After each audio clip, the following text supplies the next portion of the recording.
Okay, it's 4:03. I think we can start. Many people already joined. So, okay, good afternoon again. Welcome from my side. I think you might, or everybody might know me. I'm Martin, CPMS manager for ERN PaedCan. And the purpose of today's webinar meeting is to introduce you to CPMS 2.0. After a quite lengthy delay due to technical reasons that I will get into later, we now finally have the new platform CPMS 2.0 available for ERN PaedCan, and it can be used to discuss patient cases. So to start off, this is the new link to the website. I will also post it in the chat so that you can copy it, bookmark it, save it for yourself. This is the link where you can access the new platform.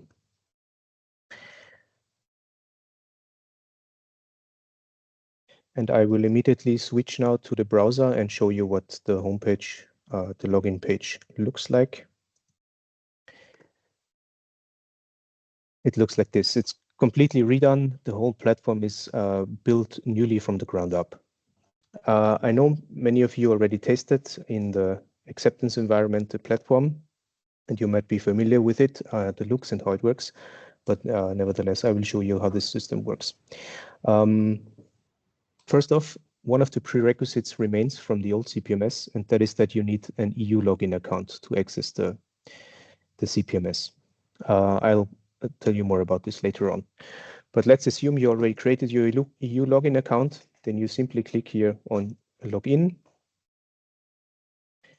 It will ask for your details, so your email address, password. And then you will have to use the EU login app because the SMS system is no longer available that we had before. So it's more secure now. All the EU services will switch to the two-factor authentication with the mobile app. Just waiting for the confirmation on my app, asking me to log in. Okay.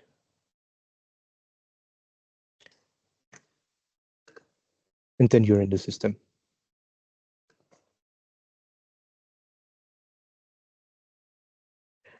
So you see here now, we have already the banner that the maintenance is still ongoing. This is due to the data migration. I'll also get into that later. Close this for now. But this is what you will see when you log in as a clinician into the CPMS. You have here on the left side the main menu where you can access the different sections, the most important sections.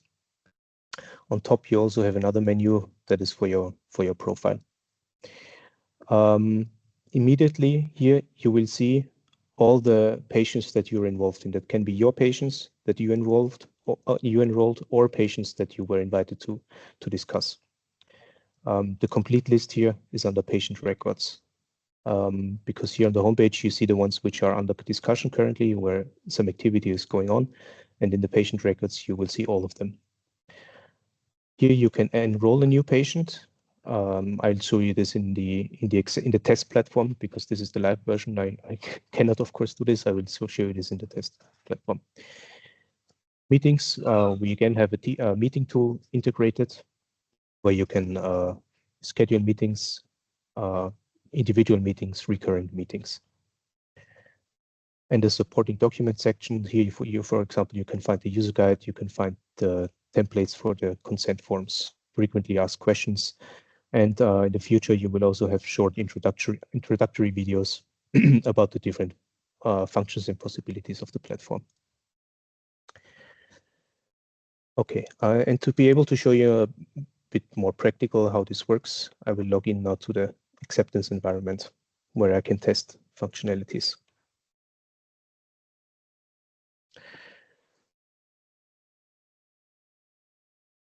So as a clinician, which is the role that you will have, you have the possibility to add a new patient. The whole process has been streamlined from what you know from the old CPMS. The necessary data that has to be entered has been much reduced. I'll just put here in some exemplary data.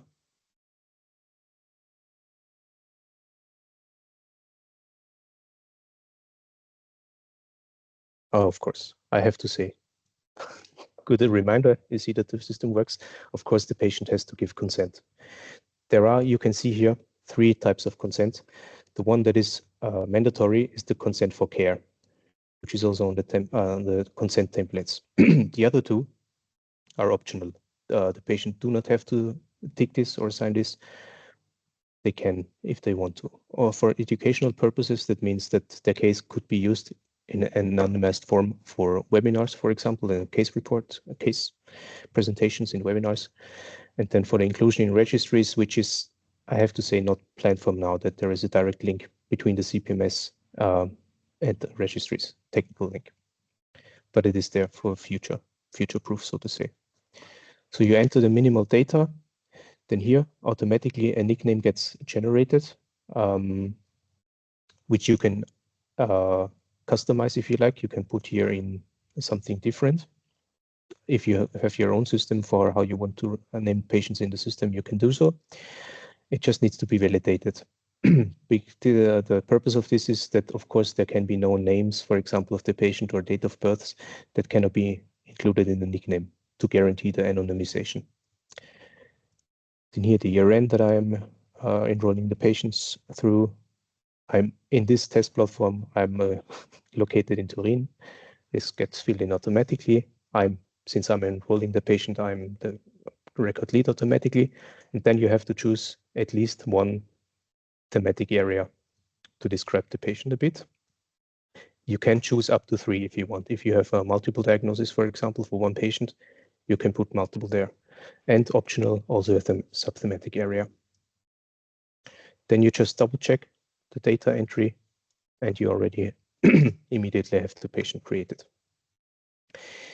This is the patient record view. This is the main center point, I would say, of the system now. Before, the old system, if you remember, they had this setup of panels. In this new system, this is not the case anymore. The patient and the patient record is very much in the center of this new application, the new platform. So you create patient records for each patient. You see here different tabs, details, where you see what I just put in. By default, the personal data are hidden. You can toggle this, and only you, or me in this case, as a record lead, as the person who enrolled, the clinician who enrolled the patient, can see the actual name and date of birth. But by default, this is hidden. You only see minimal data here and an estimated or calculated age. So not the exact date of birth, but a calculated age. And since I put in a very recent birthday, it just says between 2 and 3 weeks is the age of the patient. And then here where the patient belongs to which healthcare provider. In files, you can upload all different files that you like. PDFs, for example, Office files, Word, Excel, images, pictures, picture files, JPEGs, TIFF, or whatever you need, and also DICOMs.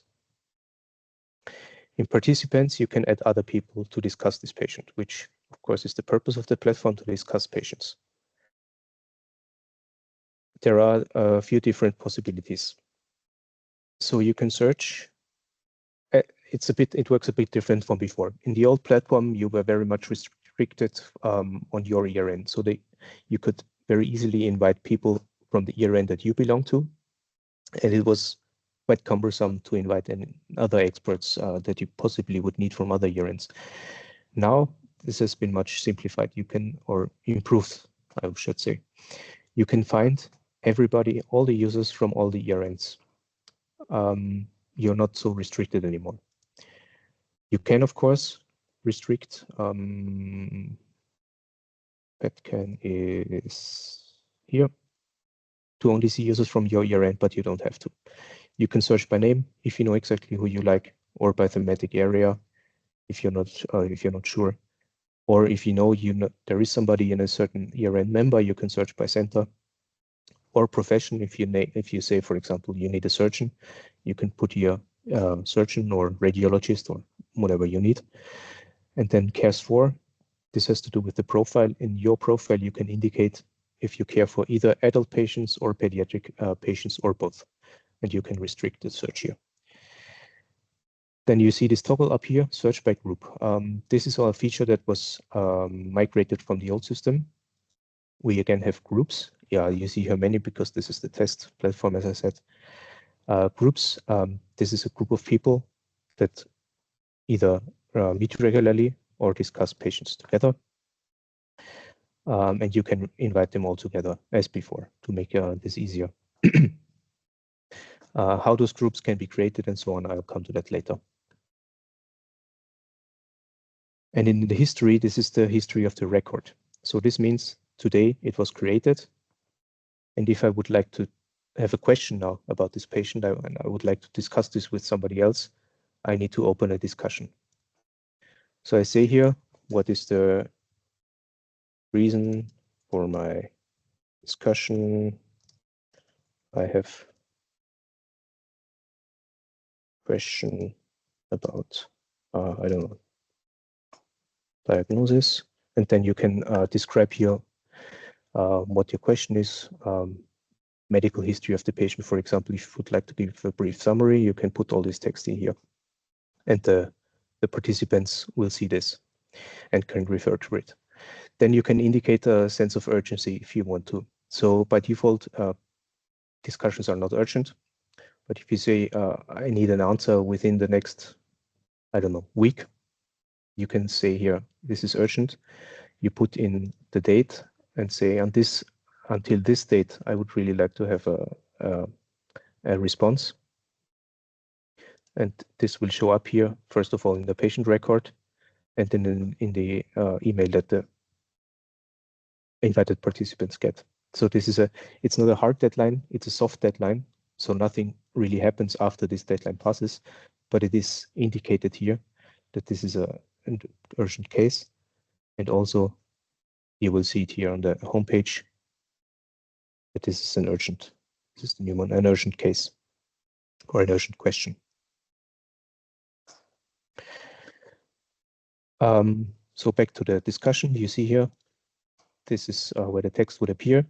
If it's more lines, you will be shown the first line, and if you click on view more, the whole text will open up, and you can start here talking to each other,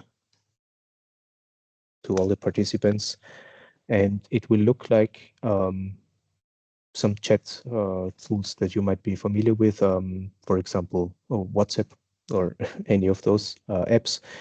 This is the design that this would look like.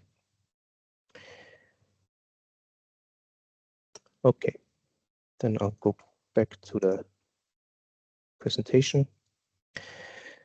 So when you first log in, I could not show you this now because I logged in many times before, but the first thing that you will need to do, okay, I said you will need to use your login credentials. There is a privacy policy disclaimer that you will need to accept only once. And then what I would very much recommend, you do not have to do this, but I would really recommend that you do this, that you go to your profile and double check the thematic area and the clinical focus, because during the migration, your profiles, if you had one in the old CPMS, was migrated to the new CPMS, you can simply log in. And the thematic area was migrated as well. Since, yeah, it would be really beneficial if you go to your profile. Up here, you go to my account. And you see here professional information. You can edit here this information. And under professional information, you can put thematic areas. So the field that you are working in and sub-thematic areas indicate what you're working in. This will help others find you much better for case consultations. And also helps a lot to define your profile. Here, this is a free text field where you can also describe anything that you would like to highlight or research areas that you're working in. Really give a description of your expertise. And this text will also be used later on to search for people, for possible participants in case discussions. So it would be really beneficial if upon first login, you go to your profile, double check this, everything is correct, and put in here something describing your work.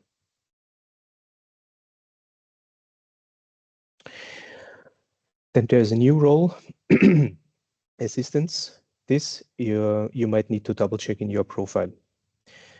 Due to the migration logic, many people were put as assistants, were indicated as assistants of other clinicians. If you, for example, had the panel manager role in the old CPMS, you were automatically assigned as assistants to clinicians. So I would recommend that you go here. Again, we are in my account. You have the assistants tab, that you double check here if people who should be your assistants are your assistants. And if not, you can remove them very easily. I will get to the assistant role also in more detail later on. And then something that has been vastly improved from the old system is the customization of the notification settings, because this has been a huge pain point in the past. So here in the notification settings, you can, in great detail, customize what notifications you would like to receive. And you see here in-app or via email. In-app meaning that you log in to the CPMS on your browser and see it here. Those notifications show up here. This means in-app, or email, self-explanatory. You get an email about that notification. Okay, so let's say you do not have an user account yet. How do you sign up? This has also been improved, shortened a lot. The steps are reduced a lot. It's much simpler than before. I will show you this. First, I sign out. And then let's say you're a new user, a clinician who would like to get access to the CPMS. You come to the login screen and you click on login here. Of course, I need to close the window before, otherwise it doesn't work.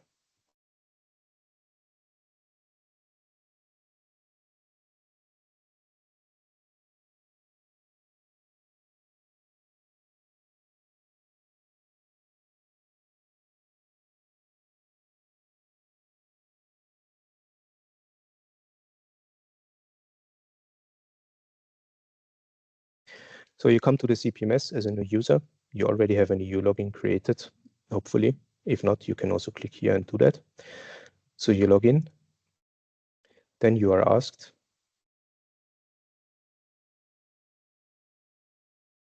for your EU login details. And I will, for demonstration purposes, use my private email address because I don't have a CPMS user with that one.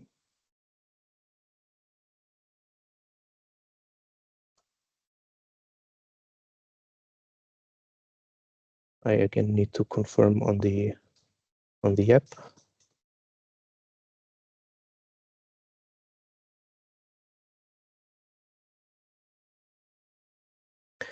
And then you get automatically directed to the sign-up flow. There are only very few questions that you need to answer to get a user in CPMS 2.0 as a new user.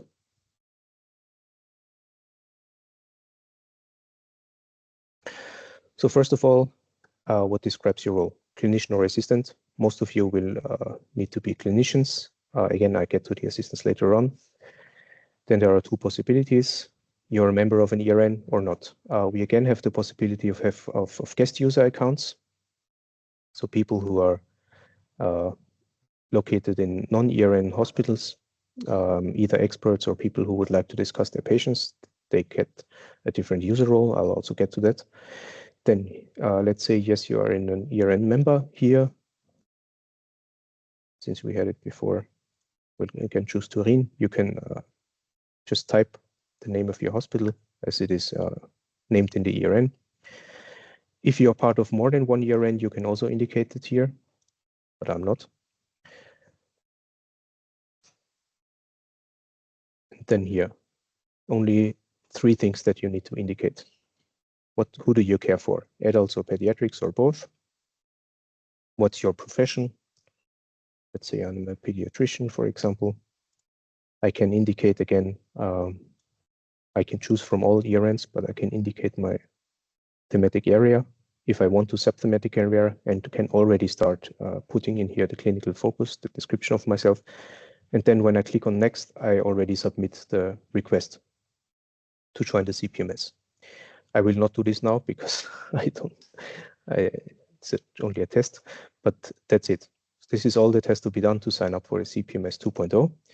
Then the help desk of the respective ERN that you requested access for will get a notification, and they can immediately approve or deny your access requests. So there's no long waiting before, like we had before. We don't need to go also through the commission and so on, and this long waiting time has been much reduced. The whole process is much simplified. Okay, then about the roles. So you saw that you can indicate a few things in the sign-up flow. There are three broad categories, I would say. Clinicians and assistants, this is what you will mostly encounter. Clinicians, most of you, people who enroll patients, people who discuss patients, experts of the ERNs. Assistants, people who help the clinicians mostly. They can be other clinicians themselves, or they can be, I don't know, study nurses, data managers, whatever setup you would like to have in your hospitals. Those can be designated as assistants. Then we have the guests. They have two technical names in the CPMS 2.0, non-ERN clinicians and limited non-ERN clinicians. What's the difference? Non-ERN clinicians basically can do the same as the ERN clinicians. They have the same functionalities. They can enroll patients. They can be part of case discussions and so on. Difference is, of course, they are not located in an ERN center.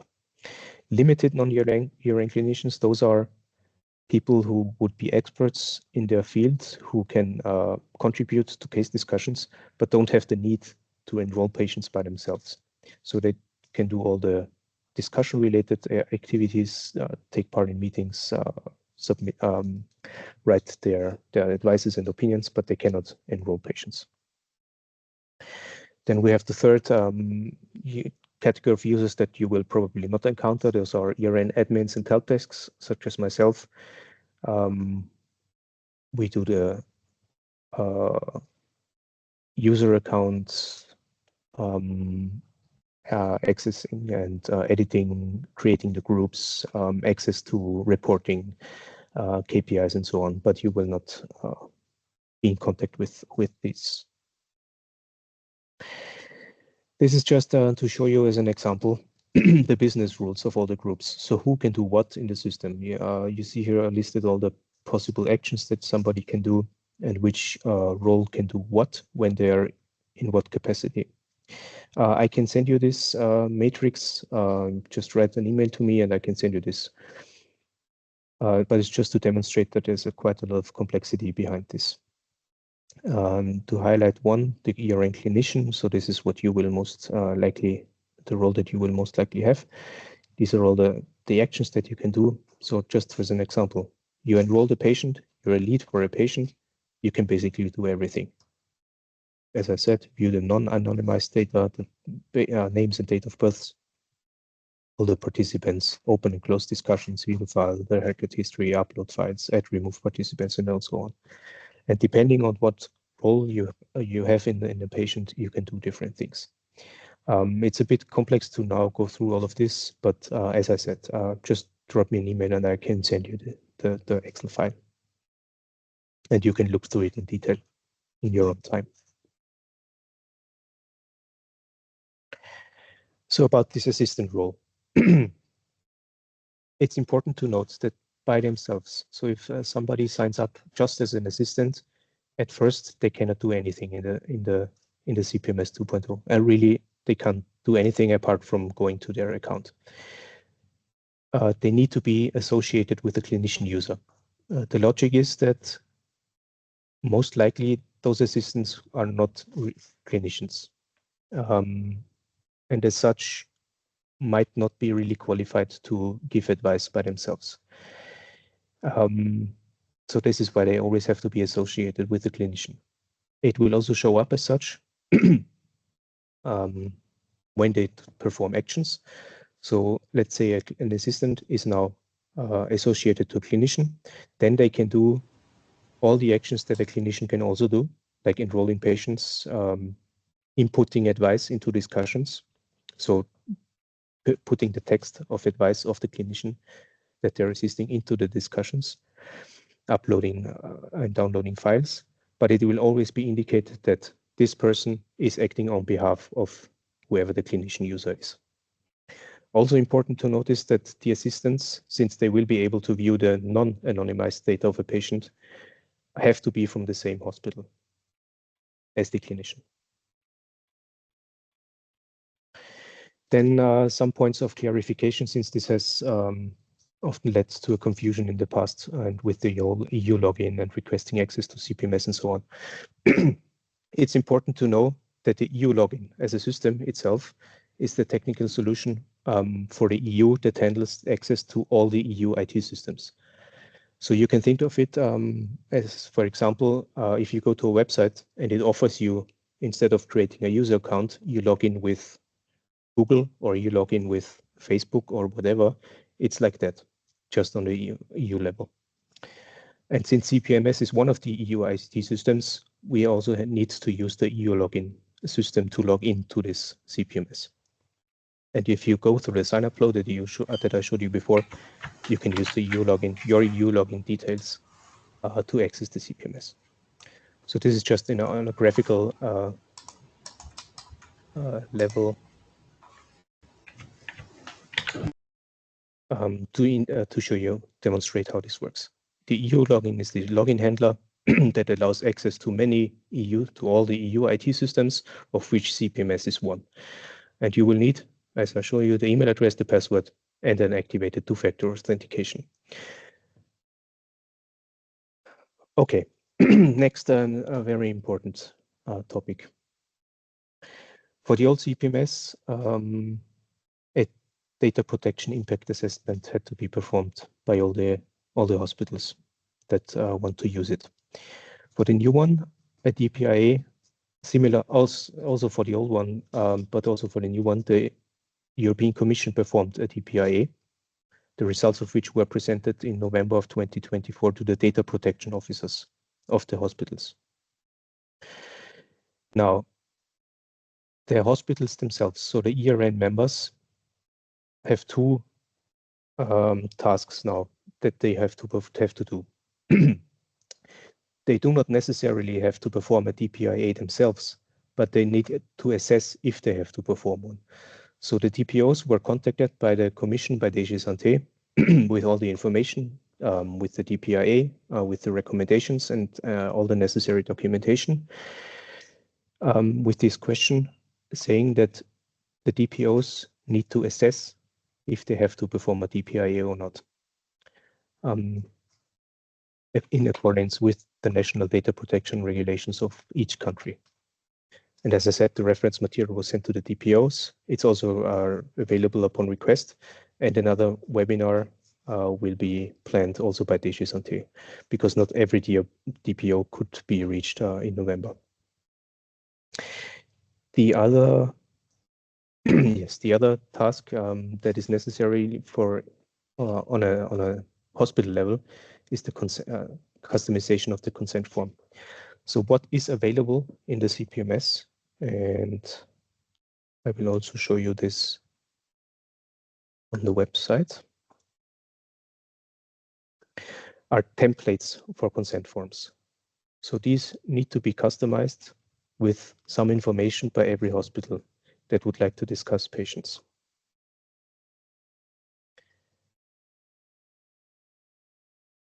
So basically, maybe I go back to the presentation. What needs to be put in? So this is the consent form, for example, here in English. The information that needs to be customized here is the name of the hospital the patient comes from, or that enrolls the patient in the CPMS, and the information of the data protection office of this hospital. So these are the two things that have to be customized, have to be put in by the hospital that enrolls the patient. You saw on the previous slide, those templates are available in all EU languages from the login page. And there is a dedicated consent form for Ukrainian patients. I'll come to this later. And this is also would need to go through the data protection offices of each hospital. Okay, my computer is a bit slow. It's not loading now. Okay, there's a special consideration for Ukrainian patients. For them, there is no template, but it is a consent form that has to be used as is. So you can download this consent form from the CPMS, from the login page, and also from the supporting document section. And this has to be provided as is, so it cannot be customized. There is a Ukraine, it's called Ukraine Hub, set up in the Okhmatut Children's Hospital in Kiev, through which all Ukrainian patients have to be managed that would like to be discussed in CPMS from the Ukraine. So let's say a hospital somewhere in Ukraine wants to discuss a Ukrainian patient via the CPMS, then they will have to go via the Okhmatut Children's Hospital because they also manage all the consent forms. You can see here in the bottom the contact email address of the hub. I can also, and I will also send you this after the webinar, this information, to show you how the whole process works for Ukrainian patients. This is a special procedure since it's not part of, Ukraine is not part of the EU. So the Ukrainian clinician has a needs of support. He seeks the support. He or she can directly contact a hospital of an ERN, but everything needs to go via the hub. So the hub identifies if they've been contacted the correct ERN and requests from the requesting clinician that this patient signs the consent form. Then this clinician requests guest access, so this non-ERN clinician role to the CPMS, and enrolls the patient. This is the same procedure for every guest. Enrolls the patient. The Ukrainian clinician is in contact with the ERN. They agree how to give advice, video meeting or by writing, to give advice on the patient. Then the whole discussion on the patient takes place.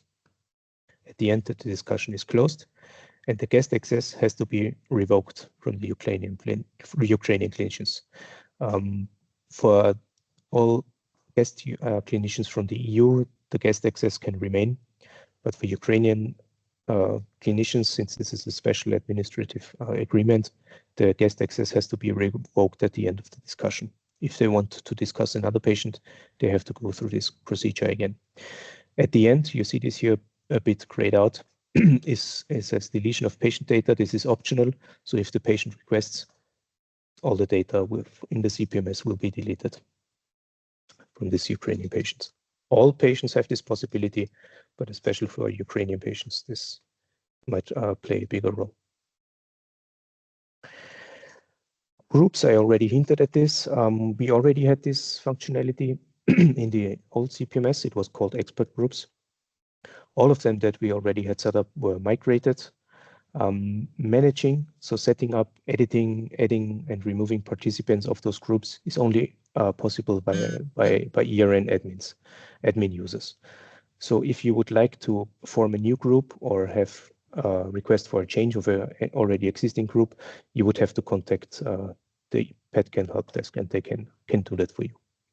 But by principle, there's no limit on the number of participants or size Kann ich kurz stören, oder sind Sie? Es geht um den Patienten Benjamin Adena, den kennen wir vielleicht. Der hatte jetzt heute sein PET, das war ja letzte Woche so besprochen, dass wir das machen und leider leuchten diese. Okay.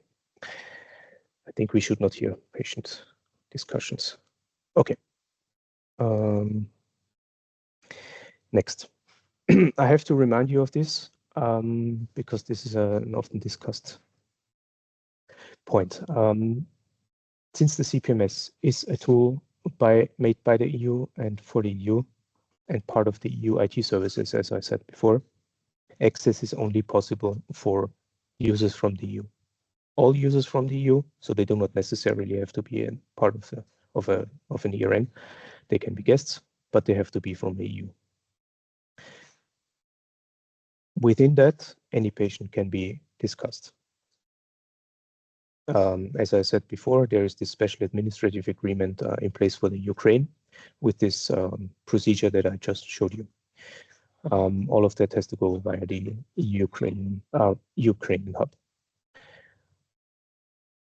If you would like to have, if you have questions about how users outside of the EU can get access to the CPMS 2.0, please contact me and we can set up a dedicated webinar on this. But this would be special considerations, and yeah, we would have to discuss this in another occasion. But these are the business rules, how the CPMS works and how it can be accessed. Some final remarks before we come to your questions. For the past weeks, the data migration has been going on, and since this is a technically very complex procedure, mapping the old to the new system, and with many files involved, some of them very big, this is still ongoing. I can tell you I just got the last update an hour ago from the Commission that about 75% of all the files have been transferred. You should already be able, if you had patients in the old system, you should be able to see them already. And you have been able to put new patients in this custom since the 29th of January. The development did not stop now with the release of the CPMS. There are still further releases planned. Improvements are already being worked on. And the development will continue even for the next years. There will be a training version available. So what I showed you before and what you might have tested before was the acceptance environment. The acceptance environment is a mirror platform where new features or new improvements that will come are being tested. So it might not at all times 100% mirror the actual live version because we're testing some new features there. So that's why also a training version will be available and will be released, which one-to-one mirrors the live version and which can be used for you to test the system or to get more familiar with it, or also for us to perform trainings and webinars such as this. Then the best address to report bugs that you might encounter or suggestions for improvements or new features is directly to write them to DG Santé, to the Santé IT support, because they collect all of those from all the ERNs. And this is the best address to directly give your feedback related technical issues. But you can, of course, always also contact me or the ERN help desk. I have put here the addresses again. So we have our common CPMS help desk at paedcan.ernnet.eu or my personal email address, also my phone number. You can always contact us if you have any problems or issues or if you have suggestions or anything. So that's it so far from my side. I will stop sharing now. And if you have any comments or questions, I would be happy to answer them.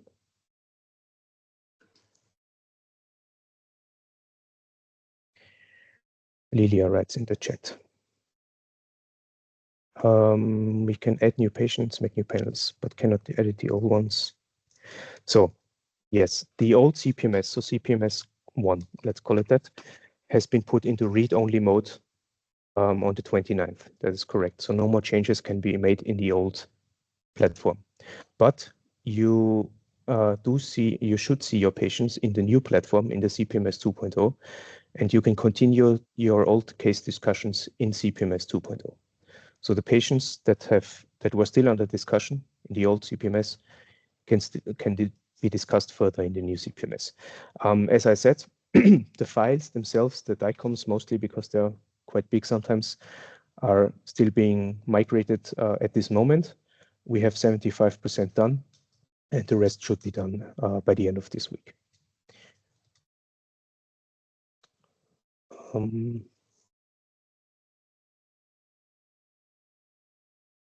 I don't see any hands raised or other questions. There's something in the chat.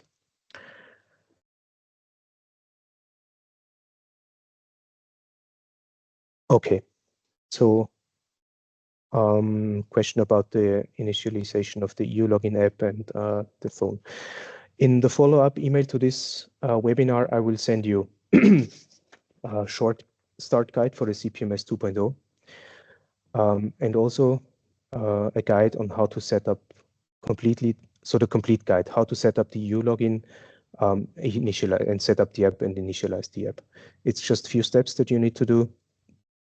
I agree that it might not be the most obvious how to get everything, but I will send you the guides with all the screenshots. I think that's the best way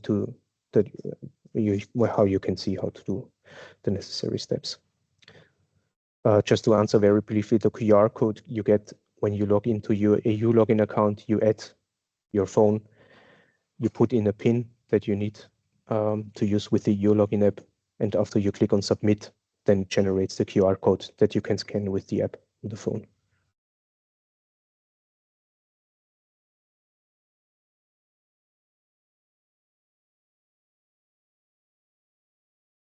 So if you have any questions, you can also just unmute yourself or raise the hand if you like. Again, if you have questions about access in CPMS from non-EU countries, you please contact me directly, and we can set up a dedicated meeting on that.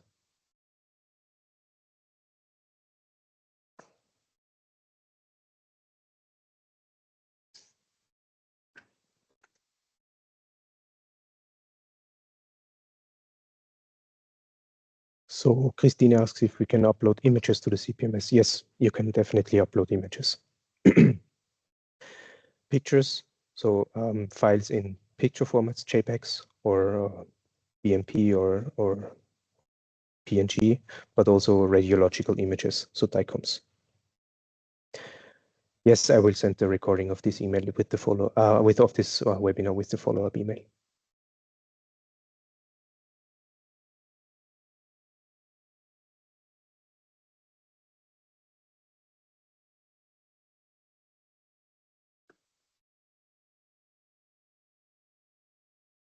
Hey, I don't see any hands raised.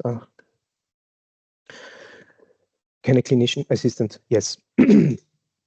So I don't think there's really a limit, but one assistant can be associated with many clinicians, and one clinician can also have multiple assistants. So both of those are possible.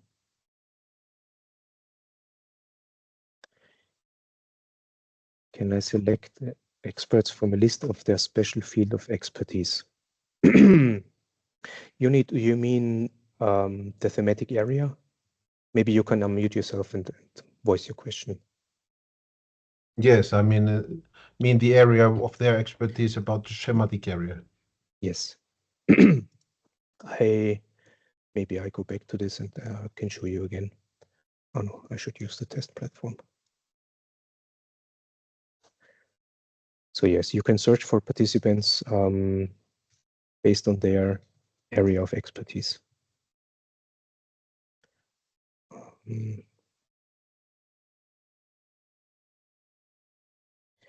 And I can already tell you about one improvement or update that the platform will get quite soon, which is a reworked search function, which will be improved over the current one.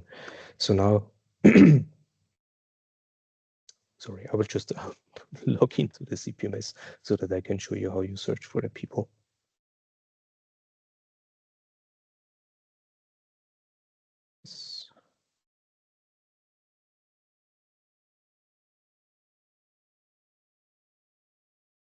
Share the screen.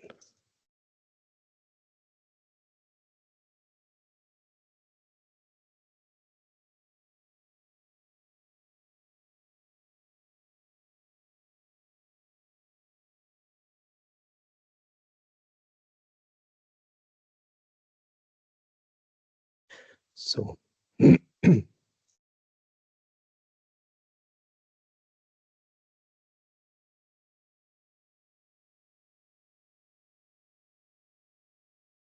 so this is our new patient, and you would like to add participants. You say here add participant, and then you can search here by thematic area. And here, this is the list of all the thematic areas of all the ERNs. And you can can search people by that. Just as an example, Nicola would be, I mean, this is the test platform, so it's not actual users, test users, but Nicola would be in genetic epilepsy as an example. Does that answer your question? Great, very well, thank you. Okay.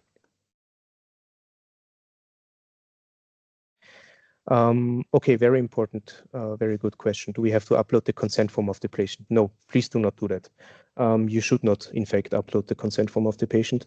It should be kept in the hospital within the patient file, would be the best. Or if your data protection office has a different policy, might be in your hospital, but the consent form should never be uploaded into the CPMS because it contains person identifying data, the name and date of birth.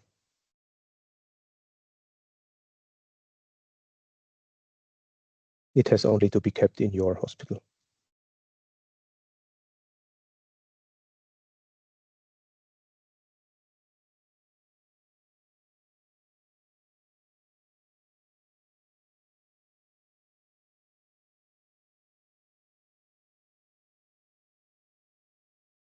Okay. I think if there are no more questions, yeah, I would like to thank everybody. Thanks for being here. As I said, I will send a follow-up email to this webinar containing the link to the recording, the quick start guide for the CPMS 2.0, and also the guide on how to set up the EU login and the two-factor authentication and the app. Good. Thank you. Thanks, everybody, and have a good afternoon. Bye-bye.